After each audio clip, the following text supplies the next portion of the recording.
drivers are navigating 16th Street Bridge detours since it closed on June 1st. They'll need to plan ahead if they usually go this way to get to the Indianapolis Motor Speedway.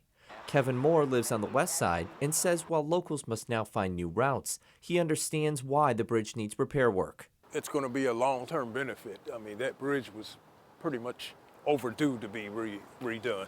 For residents like Dorian Wharton on the east side, he appreciated the heads up before the bridge closed. They had signs up saying that they were like a month before that they were going to close that part of 16th Street down, so I knew ahead of time. So yeah, that does help. Long's Bakery is a staple along 16th Street, right by where the 16th Street Bridge is closed. And for those who still want to make their way to this local favorite, they're finding a way to do that. Long's Bakery still has a steady flow of customers coming in to buy their favorites on the menu. Wharton expects them to keep coming, especially since some people don't need to cross the 16th Street Bridge to get here. That's just for people like me coming from that side of town. Here, it's still here, and you can avoid, you don't even have to go that far. So, you know, it's still going to get business either way. Down the street in Speedway, race fans will make their way to IMS for the Brickyard 400 this weekend. Moore worked at IMS as a teenager in the 70s and knows how many people have relied on 16th Street for decades as a main thoroughfare to the track.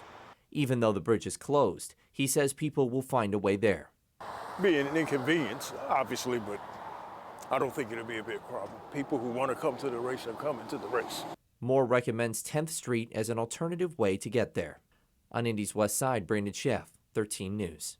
Indy DPW tells us the 16th Street Bridge project could take up to 2 years to complete. So if you're heading out to the track this weekend, want to give you some of the other options for you to consider. You can take 10th, Michigan, New York, or Washington Street over the White River to White River Parkway. And from there, you can head over to 16th Street. Want to also remind you of some temporary closures in place for race weekend. Georgetown Road south of 25th and 16th to Olin Avenue will be closed an hour before the start of each race. Those closures are in place until the checkered flag.